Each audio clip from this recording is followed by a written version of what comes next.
so I'm going to tell you a little bit more about the song that you're about to listen to. First of all, I actually started writing it almost 5 years ago in October of 2015 when I was 15 years old.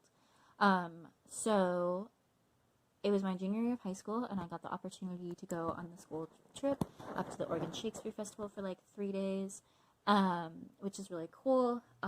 Also, I was still with my ex at the time, my abusive ex that we've all heard about. If you watch my channel, if you don't, go check out some of the other original song videos. But also, this is probably a good place to start because I'm gonna do a short, bit of a story time more than I usually do.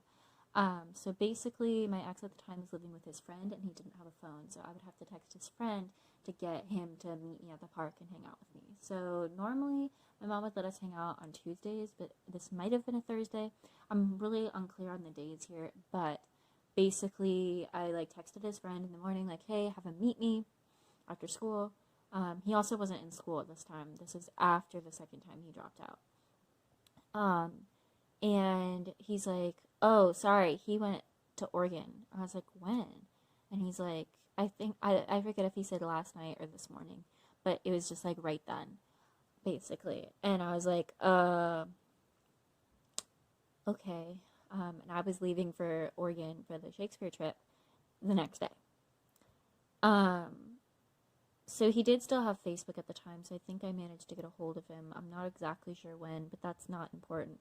Basically, I went home that day, obviously not hanging out with him, and like I probably told my mom. I'm not really sure. I was really in and out about what things I told my mom and what things I didn't, but I was almost like sure. I must have had to have told her that, obviously, because he didn't show up, and I was obviously really upset as well.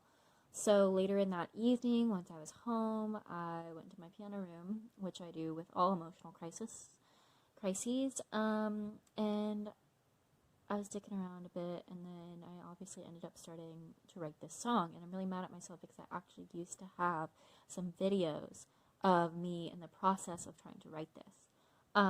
So I was in that room. I don't know if I was even packed yet. Like I said, I was leaving at school, so like at 8 in the morning, would have to leave my house at like 6:30 in the morning. So I'm up in there till like at least midnight, like bawling my eyes out, playing and trying to write a song about this.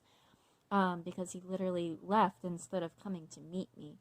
And I remember my mom coming in and like giving me water and a roll of toilet paper to blow my nose in and being like, "Yeah, whatever, you can stay here as long as you want," which is normally her attitude, but like especially in this instance.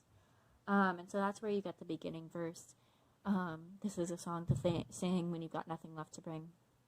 And then I went and had a good time at the Shakespeare Festival, and we like texted. He was supposed to come to Ashland on the day that we were able to like explore downtown, and he didn't do that either. And then actually ended up staying in Oregon for a few weeks, and then almost missed Halloween because he almost didn't make it back in time. So yeah, so then a few months later, I don't really know the timeline for this part.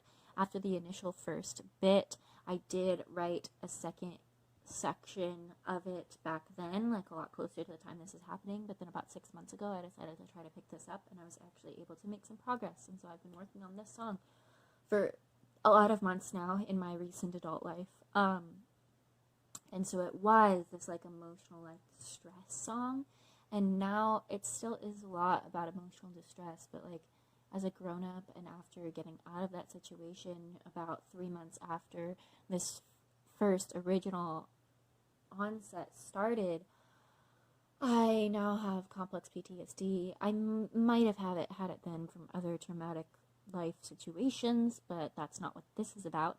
And so basically, it's like I don't know. I get really angry, and I'm angry not even so much at him anymore, although I can't say I'm not. But I'm angry at the fact that I still have nightmares, I still live in fear, and he is still a thought in my mind that is like far too common. I don't want this here anymore, and it is extremely frustrating to try to move on with your life with this shadow following you. And I feel like this song just has a lot of emotions, considering that I've been working on it for 5 years of my life. That's like it's like a quarter of my life at this point. Um, And I finally was able to record it and be able to say I'm done with it. And I actually recorded it probably about 2 weeks ago. But I haven't been able to bring myself to record this. And I thought it was really important to differentiate what the song is actually about, and what it means to me and why I'm putting it out there. Because this is a big emotional thing for me. So yeah, thanks. The last thing I will say is that the new section starts with the lyrics above and away. If you're still even listening, because this video is going to end up being like 13 minutes long. So enjoy. This is a song to sing when you've got nothing left to bring, and you're all out and you're all out of tears, and you just can't hold it in anymore. And on the verge of breaking, don't know why you're aching, 'cause your heart's still beating.